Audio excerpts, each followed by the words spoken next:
So I've been meaning to talk about Yellowjackets for a while now. It's a great show, and I really, really enjoyed it. Yellowjackets kind of came out of nowhere for me. It is a show on Showtime. It just came out last November, I guess, and finished running just a month or so later. I think there wasn't that many episodes into it. I think there's only like 13 or so. But it did a lot in those, and I gotta say, I was pretty proud, or not pretty proud, but I was pretty impressed by the ultimate effort, especially after how disappointing the Dexter New Blood solo run season kind of was. We ended up getting Yellowjackets because we borrowed a friend's Showtime subscription, and then he canceled his after New Blood, and so we had to get ourselves a temporary subscription so that we could watch Yellowjackets, because we watched one episode of it and actually liked it. And it's a good show, very, very solid, and pretty fucking interesting. There are aspects of it, I can say in my my sort of spoiler-free mini review here at the beginning, there are aspects of it that make me think it was the showrunners might not have had a whole lot of faith in it, which would be warranted. I think this is the first new good show I've heard of on Showtime in like a decade. I know other things come out on Showtime. If you watch it, that's cool. I don't have a subscription because I haven't wanted to get a subscription for anything that they've released. Just as a I'll get into that in a bit. But yeah, I'd say ultimately Yellowjackets really gets through on its writing, and a lot of its acting are pretty good. It's a very small, close show. Most of the scenes take place between anywhere from 2 to 6 people in the woods in basic suburban settings. There's not a lot of action. What action there is pretty brutal, pretty quick, and really just not even directly on screen some of the times.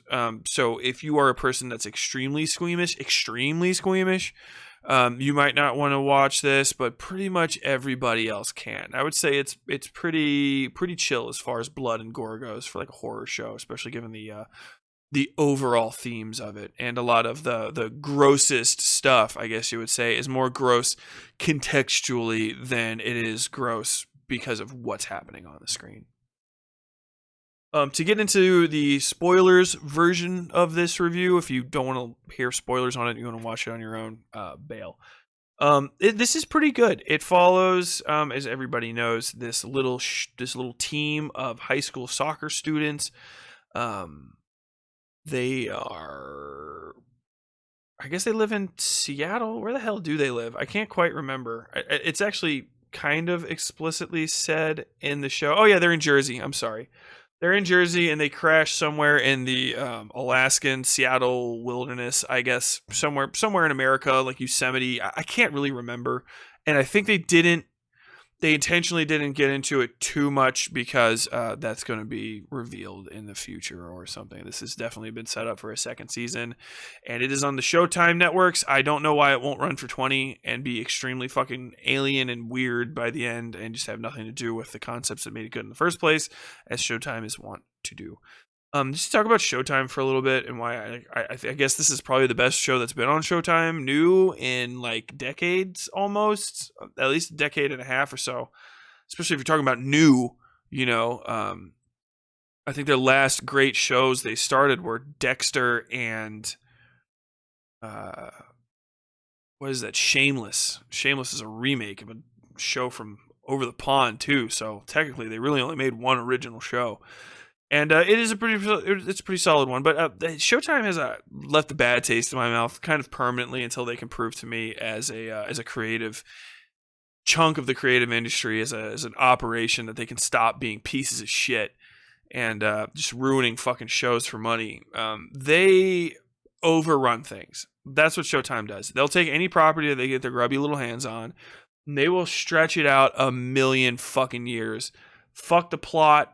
Fuck the quality, fuck everything, and it just becomes just this overly long thing. Like, I can't imagine If they would have had The Wire would still be on. It would be into season 15, and there would be fucking aliens in it because Showtime just cannot fucking stop. They can't stop. They will go until they've jumped a shark, and then they will invent a bigger shark and jump it. It's very fucking irritating.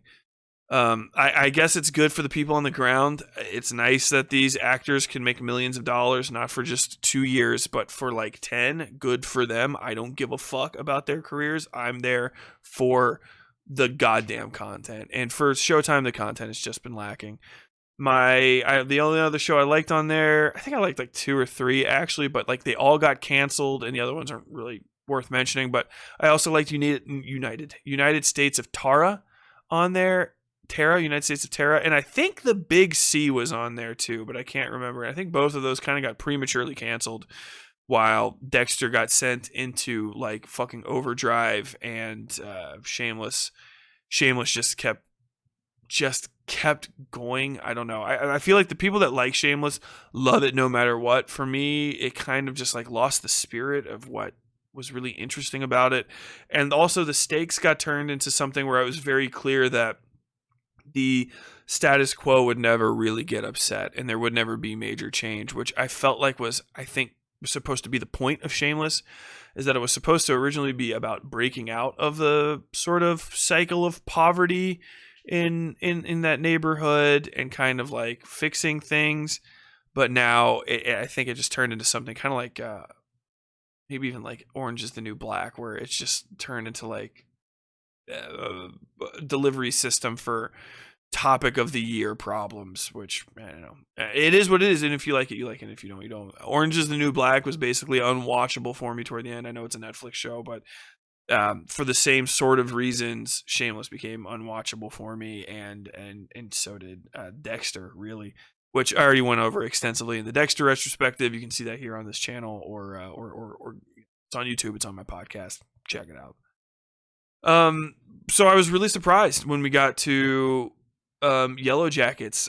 The advertising for it was weird. I don't know what it was about it. I guess it was probably pretty direct, but for some reason I thought the advertising I saw, the scant advertising that I like made it through, was not particularly interesting to me. And so I think my wife actually watched an episode of this and then told me like I have to watch it.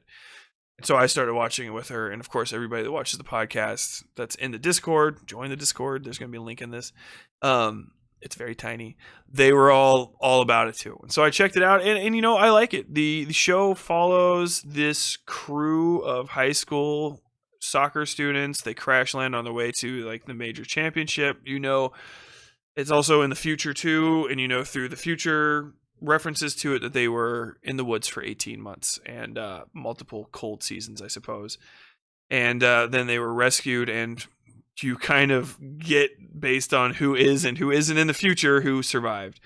It's very explicitly shown in like the first 5 minutes of it that not only did they resort to cannibalism, but they got fucking real crazy about it. So, you know, it's kind of this shrinkage of their not shrinkage, but just sort of just a slip out of humanity into some new and powerful thing that allows them to survive the woods is basically the point of the first season. A lot of it is just teenage girl drama, which is fine. It's kind of like all done very not tongue in cheek, but with a good dollop of like, hey, we realize where we are, which is one of the major problems I have with a lot of these other shows. Like The Walking Dead gets fucking melodramatic and with just an absolute disregard of the stakes at hand. But in this, it's like, yeah, I'm really pissed at you that you did this thing, but also like we do have to get firewood. So like I'm more interested in the firewood, but maybe she's not, so she might betray you or something like that. That's not directly from the show, but I think you can talk about this without getting into spoilers very excessively, except for probably one major spoiler that I might talk about toward the end, which I'm like 50-50 on. The girls are good. To just talk about the past part of the show, the girls are all good. There's 3 surviving boys with them after the initial plane crash. And they're all well done too. I like them in general. I really like the setting. They're in the woods mostly. There's a few different locations: the beach, the original plane crash, the older plane crash, which becomes a non-location by the end of it anyway, and the cabin, which is like the locus of the show. And as well as there's suggested to be other areas out in the woods, where we haven't quite gone with the contemporary, I guess you would say, flashback or the past crew, as they progress linearly through that narrative. But flashes from other things may suggest that there's other places in the woods, I believe. In the future, everything, it's just basically 4 girls, Melanie, not Melanie. Shawnee, Thaisa. I read the actresses' names. Shawnee, Thaisa, Jackie, and Natalie, I think. Or no, not Jack. Well, Jackie's in there too. Natalie and Misty. And they're all pretty good too. What's her name? Is Juliette Lewis is older Natalie, and she is great, but I think she's the only person in the casting that for some reason just doesn't quite do it for me. I don't know. I guess maybe it'll be explained a little bit more, but it's just the transition of all the rest of them from their kid selves to their adult selves kind of makes sense. But for Natalie, it's very extreme. And Juliette Lewis does a great job. She's very Juliette Lewis in this role. If you don't know who she is, she's just she's in a bunch of different things, but most notably, oh god damn it, what the fuck is that name of that movie? Natural Born Killers. Natural Born Killers is kind of like the Juliette Lewis role that I always remember her for, and this has got very powerful if she would have survived past Natural Born Killers feel to it. And you should just go see Natural Born Killers if you never have. That movie's fucking fire, dude. It is so good. But I digress. The older versions of the kid actors are also good, which makes sense. That's the only slight duck in casting, but I think it might make more sense when they get a little deeper into the plot in the next season. I won't get into the plot too much. No real reason to, and you would have to get pretty specific. There's a lot of different threads going on. The 2 basic problems are that in the past, obviously, they want to survive and things start coming up, which make that not just harder, but also easier, but maybe in a bad way. There's some supernatural stuff that comes up. And that is really interesting going into the second season. In the future, the main issue is that Shauna has a lot of feelings about what happened before. Still, Thaisa's running for election. They all have basically kind of semi-severe personal problems that make them all pretty vulnerable. I think Nat's are the most... Well, I guess Tawny's... Or not Tawny. Jesus Christ, I keep getting that messed up. Misty.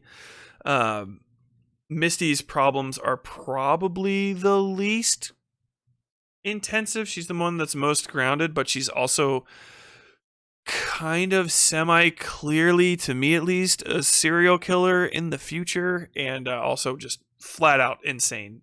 Borderline personality disorder, gaslighter, and she's played by Christina Ricci, and she's probably my favorite character in the future. She's horrible. Every time she's on screen, she sucks. Oh god, this is miserable. But also, Christina Ricci is playing her, and she just loves that role. You can tell so much that she just goes fucking super hard in it. And I guess it's great. I haven't seen Christina Ricci in a lot of shit recently, but I guess she's coming back. She's going to be in some sort of fucking Addams Family revival soon, which is cool.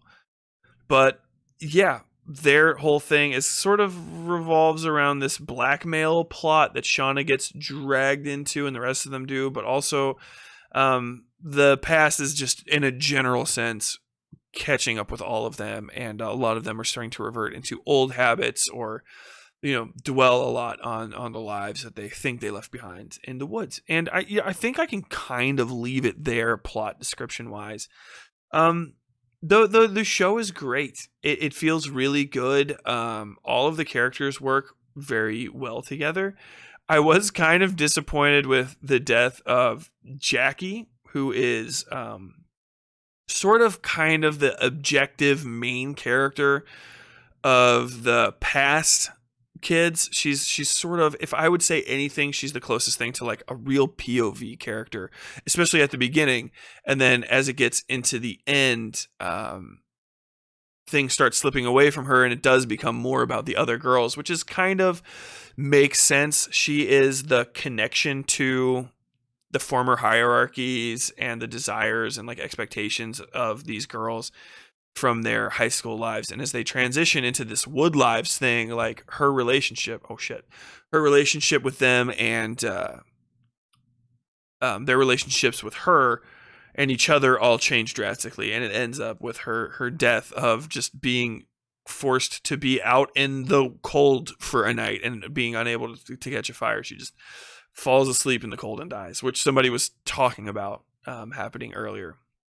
And it sets up the sequel with them being, there's clearly some sort of cult that is set up around the arcane, bizarre wood witch bullshit that's going on in the past. There was times during this where I was screaming, "She's a blood witch!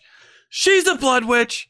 And I was having a lot of fun watching it. But yeah, I would say my final critique on Yellowjackets is season 1 is like a solid 8 or a 9. I really can't see a lot of flaws with it. Wish they did a little bit more with the setting and stuff, but it's Showtime. They're never going to spend a lot of money on this show. So I wouldn't be surprised if some of the more famous people get killed off next season. But then again, if you look at William H. Macy, former high-level actors, they can just sort of exist on Showtime. It's kind of like a Vegas residency for them. So, we might have Christina Ricci out there for forever. I think she's the most famous person on this cast. Christina Ricci and Juliette Lewis. Definitely the two most famous people in this cast. As far as I know, I could be technically wrong, but I think this might be their residency. So I hope Yellowjackets runs for, I would say, tops 3 seasons. I think this has probably got enough story in it for a trilogy. I don't see much more than that, because maybe you could get a 4th season, but eventually the kids have to come home, and if you don't end the kids' storylines right around then or just shortly after, I think things are going to fall apart a lot. I think things are going to fall apart a great deal because there's going to be too much overlap, and then you're just going to be dying for kids to find some shit, and you'll have to start making things happen to the kids that you'll have to explain why people weren't noticing them and talking about them explicitly after they came back and were super famous. So, that's going to get a lot more complicated, but I could say 3 seasons because I think they did the first 6 months in the wilderness with the kids, then they'll do the next 6 months, and then they'll wrap it up with the last 6 months, in the 3rd season. I could see 3 seasons out of this. Tops, I hope. I really don't want more. I don't want more. Showtime, please. Do not turn this into 20 seasons long. It's just not necessary. And I don't intend on spending that much money on Showtime. So if you could wrap your shit up, or somehow stop being Showtime and turn your network into like something with tons of shows I would want to watch. How about with 3 shows I would want to watch, and the other ones can't have come out in the mid-2000s? Californication, also very good. Also ran way too long. Yeah, I think with that I can wrap it up. So Yellowjackets, 1st season grade 8. This could be like a potential 10 out of 10 show by the end. Definitely like a 9 if it ends on time. If it doesn't end and it starts doing dead season shit, I will drop the grade of it overall to like a fucking 2. I swear to God, that's a threat from somebody with absolutely no reach, but it is. Yeah, and with that, stay safe out there.